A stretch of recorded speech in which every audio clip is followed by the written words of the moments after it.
ये next question है, question number 106।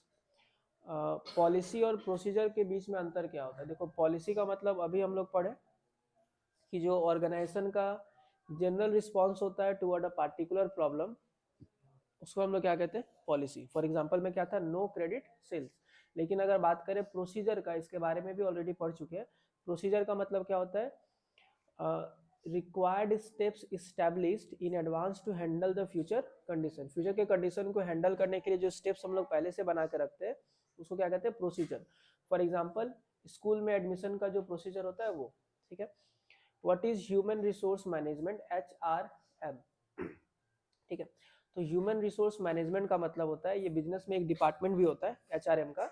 इसका मतलब होता है कि ह्यूमंस, जितना भी वर्कर बिजनेस में काम करता है, उसके रिगार्डिंग में जो ओवरऑल एक्टिविटीज बिजनेस करता है, जैसे कि उनको क्या कर देना, एम्प्लॉय करना, नौकरी में लगाना, ट्रेनिंग प्रोवाइड करना, उनको सैलरी देना, उनके लिए पॉलिसीज या स्ट्रेटेजीज बनाना, ठीक है। ये सब कुछ किस में आता है? Human resource management. तो इसमें क्या लिखेंगे? Human resource management is the process of क्या?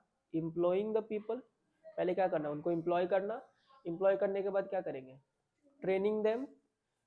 फिर काम देने के बाद कंपनसेटिंग देम, मतलब उनको पैसा देना। Developing policy relating to them, उनके रिगार्डिंग में क्या बनाना? पॉलिसीज या प्लान्स बनाना। Developing strategy to retain them, उनको बिजनेस में रखने के लिए क्या बनाना? स्ट्रैटेजी बनाना। That is called human resource management. अच्छा, हम लोग का दो चीज आता है। हम लोग पढ़ते हैं रिक्रूटमेंट के बारे में, या हम लोग स्टाफिंग के बारे में पढ़े, है ना। स्टाफिंग एक पूरा का पूरा चैप्टर है। तो याद रखना, स्टाफिंग जो है ना, ये एक छोटा सा टर्म है। क्या है? नैरो टर्म है। ये किसके अंदर में आता है? Human resource management. मतलब HRM के अंडर में क्या आता है? स्टाफिंग। इस चीज को याद रखना, ठीक है। HRM के अंडर में क्या आता है? स्टाफिंग। बहुत बार डिफरेंस भी आता है कि ह्यूमन रिसोर्स मैनेजमेंट और स्टाफिंग में क्या डिफरेंस है, ठीक है। तो ह्यूमन रिसोर्स मैनेजमेंट और स्टाफिंग में डिफरेंस क्या होगा? ह्यूमन रिसोर्स मैनेजमेंट कौन सा टर्म है? वाइड टर्म है। लेकिन staffing is a narrow term, ठीक है। इसको याद रखना है। What is recruitment? इसको भी ऑलरेडी हम लोग पढ़ चुके। रिक्रूटमेंट का मतलब क्या होता है? इंड्यूसिंग या attracting more and more candidate to apply for a vacant job position in the organisation, and it is a positive process. कौन सा प्रोसेस है? पॉजिटिव है। Why control is called dynamic? देखो, कंट्रोल को हम लोग डायनेमिक क्यों कहते हैं? डायनेमिक कहने का मतलब क्या होता है? कि वो क्या होगा? चेंज होता रहेगा। तो कंट्रोल क्यों चेंज होगा? देखो, सिंपल सा बात है। अगर प्लानिंग चेंज होगा तो कंट्रोलिंग को भी क्या करना पड़ेगा? चेंज करना पड़ेगा, ठीक है। मतलब बिजनेस में कोई भी या फिर बिजनेस इन्वायरमेंट अगर चेंज होगा तो प्लानिंग चेंज हुआ, और प्लानिंग चेंज हुआ मतलब कंट्रोलिंग भी चेंज होगा। तो देखो, controlling is called dynamic process. Controlling को हम लोग कौन सा प्रोसेस कहते हैं? Dynamic process, because it has to be change as per the change in planned performance. क्योंकि जैसे जैसे हम लोग प्लान्ड परफॉर्मेंस को चेंज करेंगे, वैसे वैसे हम लोग को कंट्रोलिंग को भी चेंज करना पड़ेगा। इसीलिए कंट्रोलिंग को हम लोग कौन सा प्रोसेस कहते हैं? Dynamic process. State why recruitment is a positive process. देखो, ये क्वेश्चन आता है कि रिक्रूटमेंट को हम लोग पॉजिटिव प्रोसेस क्यों कहते हैं? अभी बात किए थे ना, क्योंकि recruitment is called positive process because number of application for job is more than vacant job position in the organisation. मतलब इसीलिए हम लोग पॉजिटिव कहते हैं, क्योंकि बिजनेस का जो वैकेंट जॉब पोजीशन होता है, उससे ज्यादा क्या हो जाता है? पब्लिक का एप्लीकेशन। इसीलिए हम लोग इसको क्या कहते हैं? Positive process.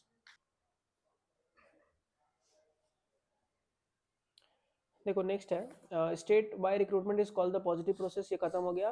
What is non financial incentive? इसके बारे में भी पहले पढ़ चुके हैं। इंसेंटिव का मतलब होता है वर्कर को जो मोटिवेट करता है। तो इसमें नॉन फाइनेंशियल में कौन कौन सा आता है? पहले मीनिंग देख लेते हैं। The incentive which can not be calculated in terms of money are known as a non financial incentive. जिस इंसेंटिव को हम लोग पैसे में मेजर नहीं कर सकते, उसको हम लोग क्या कहते हैं? नॉन फाइनेंशियल या नॉन मॉनेटरी इंसेंटिव, ठीक है। एग्जांपल में क्या आएगा? Status, organisational climate, career advancement and job enrichment, ठीक है। ये सब एग्जांपल है किसका? नॉन फाइनेंशियल इंसेंटिव का। मतलब जिस इंसेंटिव को हम लोग पैसे में मेजर नहीं कर सकते, वो बन गया क्या, नॉन फाइनेंशियल। और फाइनेंशियल इंसेंटिव का मतलब क्या होता है, which can be measured in terms of money is called financial incentive. Financial में क्या आता है, वेजेस, सैलरी, बोनस, कमीशन, जितना भी है सब लिख सकते हो, ठीक है। What is the qualities of the good leader, देखो जो भी एक अच्छा लीडर होता है उसका क्वालिटी क्या क्या होगा। सबसे पहली बात, intelligent must be, sense of judgement का होना चाहिए, लॉन्ग क्वेश्चन में भी बहुत बार आता है। जो अच्छा लीडर होता है, इंटेलिजेंट होना चाहिए, सेंस ऑफ जजमेंट होना चाहिए, self confidence, motivational skill and analytical capacity. इसके अलावा भी बहुत कुछ होता है, बट हमको सिर्फ यहाँ पे लगभग 1 या 2 लिखना था, ठीक है। नेक्स्ट है तुम्हारा, what are the function of supervisor. देखो सबसे पहले मतलब जान लो, सुपरवाइजर का मतलब क्या होता है। देखो सुपरवाइजर का मतलब होता है जो काम का देखरेख करता है, ठीक है। तो जो काम का देखरेख करते हैं, जैसे कि सुपरवाइजर का जॉब बहुत जन करता है, देखे हो ना, उसके अंडर में बहुत सारा वर्कर क्या करता है, काम करता है। तो सुपरवाइजर का काम क्या है ये क्या करेगा, issuing order and instruction to the subordinate, उसके नीचे जो भी काम करे उसको क्या देगा, ऑर्डर देगा या इंस्ट्रक्शन देगा कैसे काम को करना है। अरेंजिंग ट्रेनिंग फॉर सबऑर्डिनेट, अगर वो लोग ट्रेंड नहीं है तो उनको क्या प्रोवाइड करवाएगा, ट्रेनिंग के लिए अरेंजमेंट करवाएगा। और नेक्स्ट वो एक लिंक का काम करता है मैनेजमेंट और इम्प्लॉय के बीच में, किसके बीच में, मैनेजमेंट और इम्प्लॉय। अब तुम्हारे दिमाग में अगर अच्छे से नहीं जा रहा है तो सुपरवाइजर का मीनिंग क्लियर हो रहा है, एग्जैक्टली कौन है ये। हम लोग 3 लेवल ऑफ मैनेजमेंट के बारे में पढ़े हैं, टॉप, मिडिल और लोअर। लोअर के अंदर में कौन आता है, सुपरवाइजर। समझ में आया किसके बारे में पढ़ रहा है, तो सुपरवाइजर। तो ये क्या करते हैं, इसका काम है वर्कर का देखरेख करना। एग्जैक्टली इसका काम क्या आएगा, वर्कर को क्या प्रोवाइड करना, इंस्ट्रक्शन देना, वर्कर को मोटिवेट करना, उनको ट्रेंड करना। और सुपरवाइजर किसके बीच लिंक क्रिएट करेगा, मैनेजमेंट के बीच और वर्कर के बीच में, है ना। What is working capital turnover. देखो जितना भी टर्नओवर का आएगा ना क्वेश्चन तुम्हारा, तो टर्नओवर मतलब समझ लो कि एक तो सेल्स तो उसमें है ही, और दूसरा क्या, वर्किंग कैपिटल है। बस तुमको फॉर्मूला बैठाना है। देखो working capital turnover is the financial ratio that measures the company's efficiency in management of its working capital to generate sale. Meaning के बारे में आएंगे बाद में। Working capital turnover ratio is equal to net sales divided by the average working capital. समझे formula क्या होगा, net sales by average working capital. Account से बहुत बार हम लोग किए हैं, है ना। नेट सेल्स से किसको डिवाइड कर देंगे, एवरेज वर्किंग कैपिटल। अब एग्जैक्टली देखो, अगर ये तो मेरा फॉर्मूला हो गया, net sales by average working capital क्या हो गया इसका फॉर्मूला। बट मीनिंग का अगर बात करें तो बस इतना लिखना कि इसमें हम लोग ये देखते हैं कि मैनेजमेंट कितना अच्छे तरीके से वर्किंग कैपिटल को यूज करता है। समझ में आया क्या बोले, मैनेजमेंट कितने अच्छे तरीके से वर्किंग कैपिटल को यूज करता है सेल्स निकालने के लिए या सेल्स करने के लिए, that is called working capital turnover. Definition देख लो, working capital turnover is the financial ratio. कौन सा रेशियो है, क्योंकि पैसा वाला रेशियो, सिंपल सा बात है। दैट मेजर्स, ये क्या नापता है, कंपनीज एफिशिएंसी, कंपनी कितना एफिशिएंट है किसमें, in managing it's working capital, की वर्किंग कैपिटल को कितनी अच्छी तरीके से मैनेज करता है टू जनरेट सेल, ताकि वो सेल को जनरेट कर पाए। Working capital turnover is equal to, ये किसके बराबर होता है, net sales divided by average working capital. Next question आता है, what is financial structure. Financial structure का मतलब क्या होता है, financial structure refers to proportion of डेब्ट and equity capital in financing the company.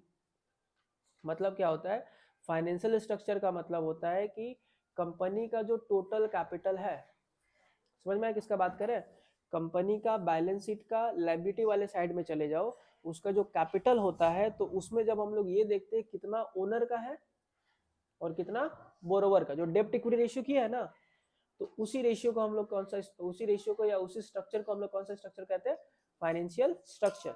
मतलब क्या होता है, financial structure refers to proportion, माने कितना पार्ट है डेब्ट का और कितना पार्ट है इक्विटी का, किसमें, कंपनी के फाइनेंसिंग में। माने कंपनी में जो भी पैसा लगाया या तो ओनर लगाया होगा या फिर उधारी का होगा। तो इस स्ट्रक्चर में हम लोग ये देखते हैं कि ओनर कितना लगाया और उधारी का कितना है। फॉर एग्जाम्पल ओनर मान लो 1 लाख लगाया और उधारी का कितने का है, 50,000। तो ये क्या हो गया इसका फाइनेंशियल स्ट्रक्चर, कि ओनर का 1 लाख और बोरोवर का कितना, 50,000, ठीक है। नेक्स्ट आता है व्हाट इज रेपो सिस्टम। देखो रेपो सिस्टम कौन सा है, ये आरबीआई का एक होता है। तो रेपो सिस्टम का मतलब क्या होता है, रीपर्चेज एग्रीमेंट। कौन सा एग्रीमेंट, रीपर्चेज एग्रीमेंट, जहां पर अ परचेज एग्रीमेंट, ये इसका नाम परचेज एग्रीमेंट भी है। रेपो का मतलब क्या होता है? Repo is a form of short term borrowing for dealers in government security. देखो जब हम लोग शॉर्ट टर्म के लिए गवर्नमेंट सिक्योरिटी में पैसा लगा करके, मतलब गवर्नमेंट जब शॉर्ट टर्म के लिए पैसा लेता है, that is called repo system.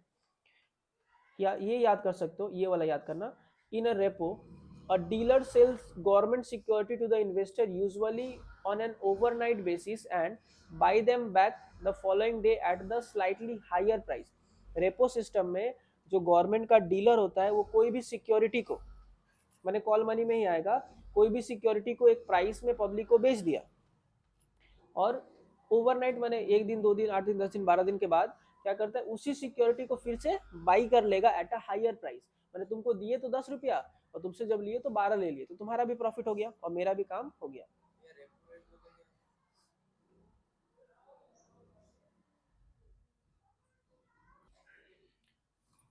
देखो नेक्स्ट क्वेश्चन है, व्हाट इज स्टैग स्पेक्युलेटर। देखो स्टैग स्पेक्युलेटर के बारे में, अच्छा थोड़ा बाकी है क्या,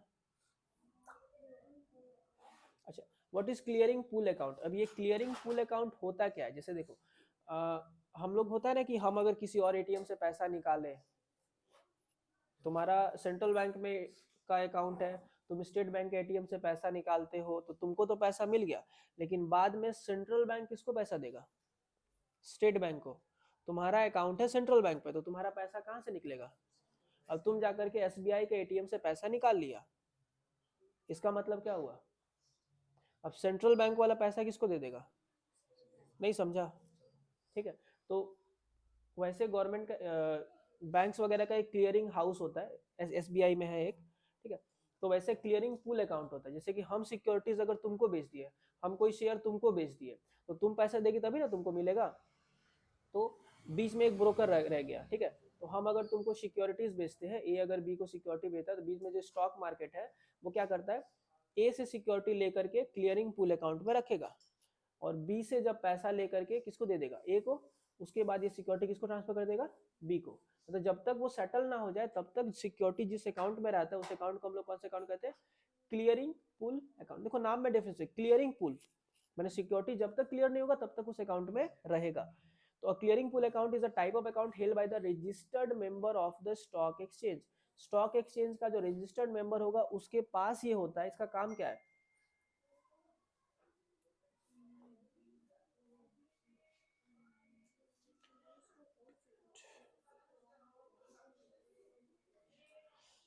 ठीक है, that direct connectivity member of the stock exchange, that direct connectivity with the depositor। अच्छा, यहाँ देखो main definition, this account is used to hold the security receive from the client and deliver them to clearing corporation. मतलब ये इसका काम क्या है? Client से सिक्योरिटीज लेकर के होल्ड करना जब तक वो क्लियर नहीं होता है तब तक।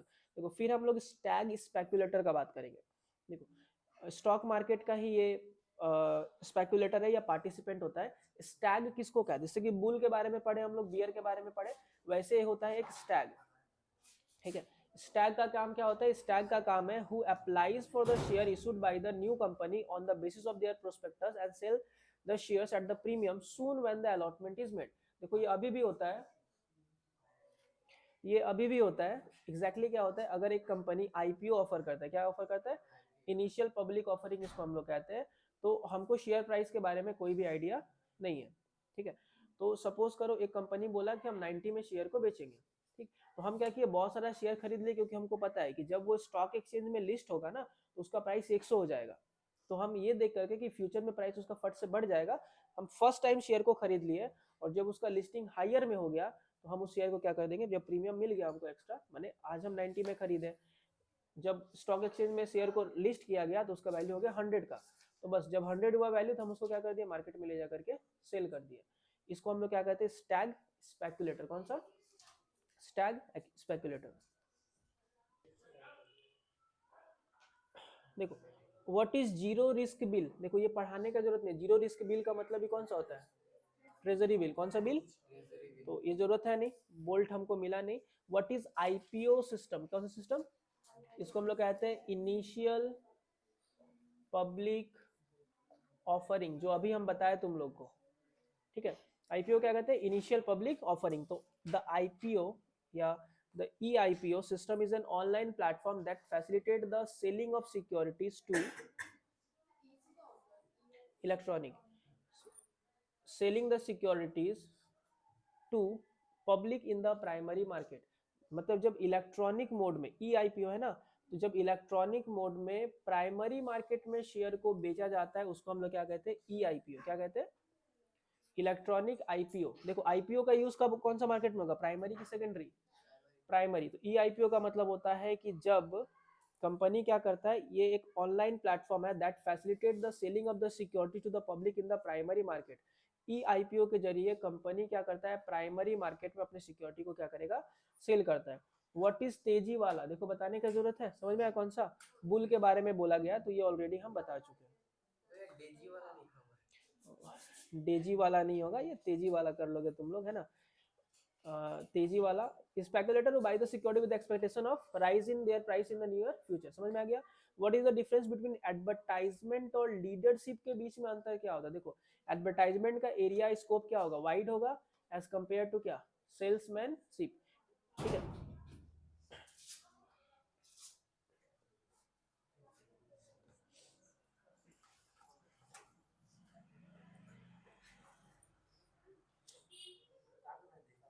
नेक्स्ट क्वेश्चन है, what is the difference between trademark and branding. देखो ट्रेडमार्क और ब्रांडिंग के बीच में अंतर क्या होता है। देखो branding is the identification mark of the product which can be in the form of name, symbol और डिजाइन। ब्रांडिंग का मतलब क्या होता है कि प्रोडक्ट का जो आइडेंटिफिकेशन मार्क है, कौन सा मार्क, आइडेंटिफिकेशन मार्क, उसको हम लोग क्या कहते हैं, ब्रांडिंग कहते हैं। और ट्रेडमार्क का मतलब क्या होता है, जब ब्रांड को हम लोग लीगल प्रोटेक्शन प्रोवाइड करते हैं, इसको हम लोग क्या कहते हैं, ट्रेड मार्क। जब ब्रांड को हम लोग लीगल प्रोटेक्शन प्रोवाइड करेंगे इसको हम लोग क्या कहेंगे, ट्रेड मार्क।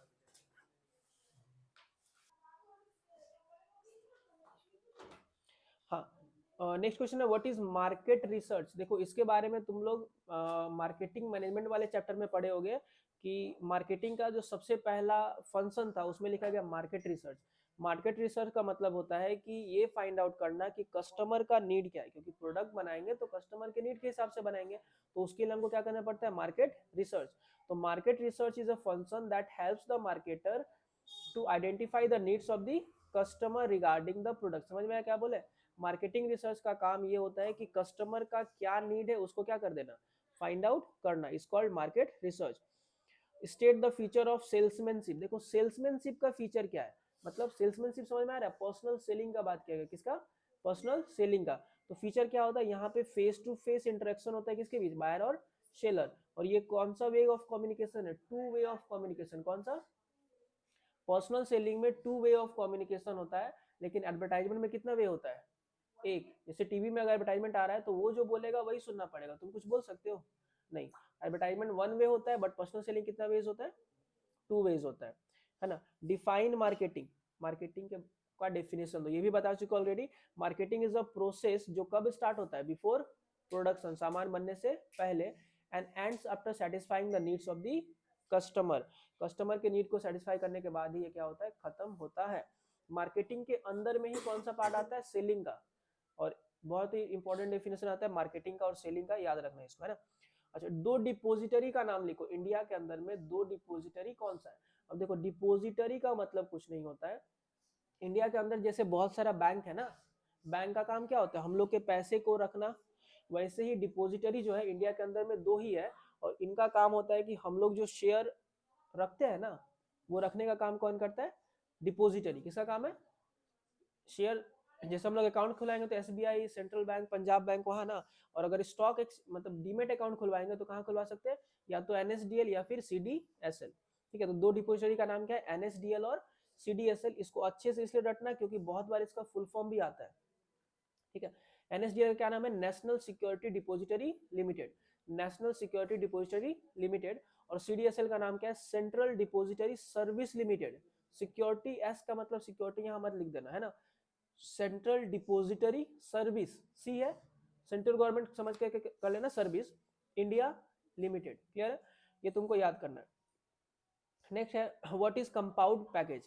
कंपाउंड पैकेज का मतलब कुछ नहीं होता है, ट्रांसपोर्टेशन पैकेज। कौन सा, हम लोग 3 के बारे में पढ़े, प्राइमरी, सेकेंडरी एंड टर्सरी मतलब ट्रांसपोर्टेशन। तो कंपाउंड पैकेज का मतलब होता है वो packaging which is used for, किसके लिए, या तो सामान को एक जगह से दूसरी जगह पर भेजने, ट्रांसपोर्टेशन, या फिर holding the product to provide extra security, या फिर एक्स्ट्रा सिक्योरिटी देने के लिए, that is called compound packaging. Next है how many members are there in the national commission. National commission में कितना मेंबर है, टोटल है 4, जिसको हम लोग 4P कहते हैं। एक प्रेस 4P 4P मतलब एक प्रेसिडेंट, 4 अदर मेंबर, टोटल 5 हो गया। बट इसको हम लोग याद रखने के लिए क्या किए थे, 2P 4P and 4P। State commission में कितना था, स्टेट फोरम में था, सॉरी डिस्ट्रिक्ट में था 2P, स्टेट में 4P और नेशनल में 4P। और याद रखेगा कि इसमें सब में एक एक फीमेल का होना क्या है, कंपलसरी है। What do you mean by channel of distribution, समझ में आ गया, चैनल ऑफ डिस्ट्रीब्यूशन किसका बात कर रहे हैं, मतलब जिस चैनल के थ्रू सामान प्रोड्यूसर से लेकर के कस्टमर तक पहुंचता है, इसको हम लोग क्या कहते हैं, channel of distribution. Channel of distribution का जो मीडियम है वो क्या क्या हो सकता है, चैनल ऑफ डिस्ट्रीब्यूशन के बीच में कौन कौन आता है, होलसेलर, रिटेलर, एजेंट, ये सब होता है चैनल ऑफ डिस्ट्रीब्यूशन का पार्टिसिपेंट, ठीक है। Who is the controller of the organised money market. देखो दो फाइनेंशियल मार्केट के बारे में पढ़े हम लोग, मनी मार्केट और कैपिटल मार्केट। मनी मार्केट का मतलब हो गया बैंक, कौन हो गया, बैंक, और बैंक को कंट्रोल कौन करता है, RBI। और अगर वही कैपिटल मार्केट का बात करता है तो हम लोग क्या कहते हैं, SEBI, security and exchange board of India.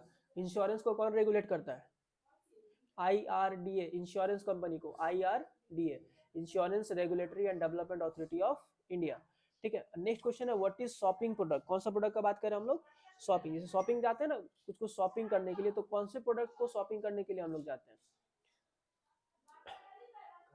Shopping बोलते हैं, शॉपिंग पे जा रहे हैं तो क्या प्रोडक्ट खरीदने, कपड़ा खरीदने गए, वॉच वगैरह, है ना, ये सब क्या होता है, शॉपिंग प्रोडक्ट। शॉपिंग प्रोडक्ट का मतलब होता है कि वो सब प्रोडक्ट जिसके लिए हम लोग थोड़ा बहुत सोचते हैं कि ये ले या ना ले, that is called shopping product. Definition देखो, the product for which buyer is spent considerable efforts in planning the purchase and much time for comparing the brand with respect to the price qualities, ठीक है, and post service वगैरह वगैरह वगैरह।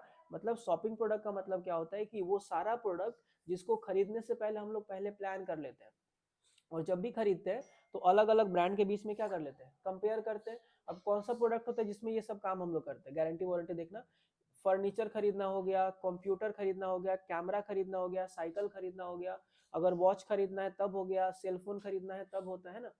तो ये सब product को हम लोग कौन सा प्रोडक्ट कहते हैं, शॉपिंग प्रोडक्ट। जिस प्रोडक्ट्स को खरीदने के लिए हम लोग एक कंसिडरेबल मतलब बहुत ज्यादा हम लोग क्या कहते हैं, सोच विचार करके खरीदते हैं। Mention the advantage of informal organisation, बताने की जरूरत है, रिपीटेड है आई गेस।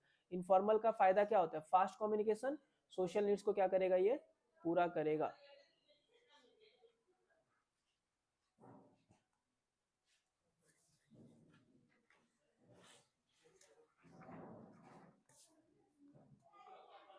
देखो नेक्स्ट क्वेश्चन है व्हाट इज ऑपरेटिंग साइकिल। किस साइकिल का बात किया गया, ऑपरेटिंग साइकिल। सिंपल सा होता है, बिजनेस का सामान को परचेज करने से लेकर के सेल्स करने तक के बीच के जो टाइम को, माने कैश को कैश में कन्वर्ट करने का जो टाइम होता है, उस टाइम को हम लोग कौन सा साइकिल कहते हैं, ऑपरेटिंग साइकिल। मतलब an operating cycle refers to the time it takes company to buy the goods, किसके बीच का टाइम, सामान को खरीदने से लेकर के sell them and receive the cash, सामान को खरीदने से लेकर के सामान को बेच करके पैसा रिसीव करने के बीच का जो साइकिल होता है, उस साइकिल को हम लोग क्या कहते हैं, ऑपरेटिंग साइकिल। आज सामान को खरीदे, 10 दिन के एंड में सामान बिक गया, तो आज से लेकर 10 दिन सामान बिक करके पैसा भी मिल गया, तो आज से लेकर के 10 दिन के बीच का जो टाइम होगा उसको हम लोग कौन सा साइकिल कहेंगे, ऑपरेटिंग साइकिल। मतलब buying the goods and receiving money by selling them into the market, इस टाइम लैग को हम लोग क्या कहते हैं, ऑपरेटिंग साइकिल कहेंगे। What are the main determinants of dividend decision. देखो अगर कंपनी किसी को डिविडेंड देगा तो उसके पहले क्या क्या चीज दिमाग में उसको रखना पड़ेगा। सबसे पहला stability of earning, fixed dividend देना है तो कम कम देंगे, है ना। कैश फ्लो पोजीशन, माने कंपनी को कितना पैसा आता है, कैश अगर कंपनी को बहुत ज्यादा आएगा तो डिविडेंड क्या करेगा, कैश में दे देगा। कंपनी के पास अगर ग्रोथ का अपॉर्चुनिटी है, कंपनी को लग रहा है कि कल यहाँ पे पैसा लगाएंगे तो ज्यादा रिटर्न आएगा, तो क्या डिविडेंड वो ज्यादा देगा, सारा पैसा रख लेगा, डिविडेंड क्या देगा, कम, ठीक है। बहुत सारे फैक्टर है, stability of dividend, preference of share holder. अब शेयर होल्डर क्या चाह रहा है, वो लोग चाह रहे हैं डिविडेंड हमको दे दो तो दे देंगे, नहीं चाहेगा तो नहीं। और लास्ट जो अभी चेंज हो गया है, गवर्नमेंट का टैक्सेशन पॉलिसी। याद है पहले पढ़ते थे तो हम लोग ये पढ़ते थे कि डिविडेंड पर कोई भी टैक्स नहीं लगता है, तो हम लोग बोलेंगे सर सारा डिविडेंड दे दो, हमको टैक्स तो देना नहीं है। लेकिन अब से डिविडेंड पर टैक्स लगना स्टार्ट हो गया, तो हम लोग क्या बोलते हैं कि डिविडेंड मत दो, क्योंकि वो डिविडेंड देगा हमको क्या लग जाएगा, फिर टैक्स लग जाएगा। उससे बेटर तुम मत दो, कंपनी में इन्वेस्ट करो, अल्टीमेटली पैसा तो मेरा ही है। ठीक है। अच्छा, who is the authorised to appoint the president of national commission. देखो नेशनल कमीशन के प्रेसिडेंट को कौन अपॉइंट करेगा। देखो 3 कमीशन के बारे में पढ़े हम लोग, कौन सा, डिस्ट्रिक्ट, स्टेट, नेशनल। डिस्ट्रिक्ट किसके अंदर में होता है ये बताओ, स्टेट गवर्नमेंट। स्टेट भी किसके अंदर में होता है, स्टेट गवर्नमेंट। और नेशनल किसके अंदर में होता है, सेंट्रल। तीनों का पूछ सकता है ना कि कौन उसके प्रेसिडेंट को अपॉइंट कर सकता है, तो डिस्ट्रिक्ट वाले के प्रेसिडेंट कौन अपॉइंट करेगा, स्टेट गवर्नमेंट। स्टेट वाले को भी कौन करेगा, स्टेट। और सेंट्रल मतलब नेशनल कमीशन को कौन अपॉइंट करेगा, सेंट्रल गवर्नमेंट। समझ में आया क्या बोले, नाम में ही डेफिनेशन है। डिस्ट्रिक्ट होगा तो डिस्ट्रिक्ट, स्टेट होगा तो स्टेट, और नेशनल होगा तो कौन करेगा, सेंट्रल गवर्नमेंट। तो who is the authority to appoint the president of national commission, क्या हो जाएगा answer, central government. State any two method of direct channel of distribution. देखो direct channel of distribution, direct का बात करें कौन सा, जहां पे प्रोड्यूसर डायरेक्टली अपना सामान किसको भेज देता है, कस्टमर। इसका 2 मेथड का बात करें तो क्या होगा, डोर टू डोर सेल होता है, मेल ऑर्डर सेल हो सकता है, या selling at the manufacturer plant, ये भी हो सकता है ना। तो कोई भी 2 तुमको याद रखना है, डोर टू डोर सेल या फिर mail order sale. What is globalisation, इसके बारे में सुने हो। ग्लोबलाइजेशन का सिंपल सा मीनिंग ये होता है कि पूरे वर्ल्ड को एक मार्केट में कन्वर्ट करना। क्या करना, पूरे वर्ल्ड को एक मार्केट में कन्वर्ट करना। Globalisation refers to integration. Integration का मतलब क्या होता है, मिलाना, इंटीग्रेट करना, है ना। Integration of various economic of the world in one market. माने various economic of the world का मतलब क्या होता है कि वर्ल्ड का जो अलग अलग कंट्रीज है उन सभी को मिला करके कितना मार्केट में कन्वर्ट करना, एक मार्केट में कन्वर्ट करना। That is called globalisation. समझ में आया क्या बोले। और बहुत ही इंपॉर्टेंट है, ग्लोबलाइजेशन रेफर्स टू क्या, इंटीग्रेशन या कॉम्बिनेशन भी कह सकते हो, combination of various economics of the world. Economics का मतलब समझ में आ रहा है क्या, कंट्री, किसका बात किया गया, कंट्रीज ऑफ द वर्ल्ड, और एक market banana. What is liberalisation, liberalisation का मतलब क्या होता है। लिबरल सुनो, लिबरल मतलब आजादी दे देना। तो इसके बारे में हम लोग पढ़े थे 1991 का पॉलिसी का ये पार्ट है। लिबराइजेशन का मतलब होता है कि जब गवर्नमेंट अपना सारा बिजनेस से पैसा हटा करके प्राइवेट वाले को बोला कि तुम लोग यहाँ पर बिजनेस करना स्टार्ट कर दो, दैट इज कॉल्ड लिबराइजेशन। इसका मतलब कुछ नहीं, liberalisation refers to end of licence. पहले क्या था, बिजनेस करोगे तो लाइसेंस लेना पड़ेगा, तो लाइसेंस हटा दिया, ऑटोमेटिक बिजनेस बढ़ेगा। And end of license quota and many more restrictions and control which were put on industry before 1991। Liberalisation में क्या किया गया, जितना भी गवर्नमेंट का बिजनेस है ना उसको प्राइवेटाइज कर दिया गया। क्या किया गया, मैंने जो भी रेस्ट्रिक्शन था बिजनेस के ऊपर उसको हटा दिया गया। अभी फिलहाल भी देखना 1-2 बिजनेस के ऊपर लाइसेंस चाहिए। मेडिसिन का दुकान खोलोगे तो लाइसेंस होना क्या है, कंपलसरी। लिकर का खोलोगे तो लाइसेंस कंपलसरी। लेकिन नॉर्मल अगर तुमको सपोज कर कोई फ्रूट्स वगैरह बेचना है तो लाइसेंस चाहिए क्या, नहीं। लेकिन फूड का खोलोगे तो लाइसेंस कंपलसरी होता है। तो लाइसेंस, लिबराइजेशन का मतलब कुछ नहीं, जब गवर्नमेंट बिजनेस के ऊपर से लाइसेंस हटा दिया, that is called liberalisation. What is capital market, बताना पड़ेगा। The market for medium and long term fund, जो मार्केट क्या प्रोवाइड करेगा, मीडियम या फिर long term fund. Write one principal feature of SEBI. देखो सेबी का एक काम, सेबी का नाम क्या है, security and exchange board of India, security and exchange board of India. और सेबी का काम क्या होता है, कैपिटल मार्केट को बचाना, तो कैपिटल मार्केट को सॉरी रेगुलेट करना। तो सेबी का फीचर क्या हो गया, is to protect the investor, क्या करना, जो पैसा लगाएगा उसको प्रोटेक्ट करेगा। And control over the capital market, ये भी तो होगा, कैपिटल मार्केट पे क्या करना, कंट्रोल। गुड्स का मतलब क्या होता है, हम लोग कंज्यूम करते हैं ना गुड्स, गुड्स का मतलब फिजिकल होता है, कौन सा पार्ट होता है, फिजिकल प्रोडक्ट को हम लोग क्या कहते हैं, गुड्स कहते हैं। याद रखना, जो फिजिकल होता है उसको क्या कहते हैं हम लोग, गुड्स। और जो नॉन सीनेबल होता है उसको हम लोग क्या कहते हैं, सर्विस। देखो अल्टीमेटली होता है प्रोडक्ट, इसका 2 टाइप होता है, गुड्स एंड सर्विस, है ना। जिसको देख सकते हैं वो गुड्स, जिसको नहीं देख सकते वो सर्विस। ठीक है। Right and advantage of publicity से फायदा क्या होता है। देखो पब्लिसिटी का मतलब क्या होता है कि जब बिजनेस दान दक्षिणा किया वगैरह या पब्लिक में इमेज क्रिएट करता है, एडवर्टाइजमेंट करता है कि ये मेरा बिजनेस है वगैरह वगैरह, तो पब्लिसिटी से फायदा क्या होता है। देखो सिंपल सा बात है, सेल्स बढ़ेगा। ठीक है। Full form of UNO, United Nation Organisation, ये तुमको याद रखना पड़ेगा। पीजेएल, पेक्यूनियरी जुडिशियल लिमिट, है ना। पीजेएल का फॉर्मूला क्या होगा, पेक्यूनियरी जुरिस्डिक्शन लिमिट, पीजेएल। इसका मतलब पढ़े थे ना, 20 लाख का लिमिट, एक सॉरी हाँ 20 लाख का, 10 लाख का, 1 करोड़ का समथिंग लिमिट वगैरह जो पढ़े थे, उसका बात किया गया है, ठीक है। व्हाट इज कैविएट एम्प्टर, इसके बारे में तुम लोग ऑलरेडी पढ़ चुके हो लॉ में। कैविएट एम्प्टर का मतलब होता है let the seller be aware. Caveat emptor में let the seller be aware होता है, ठीक है।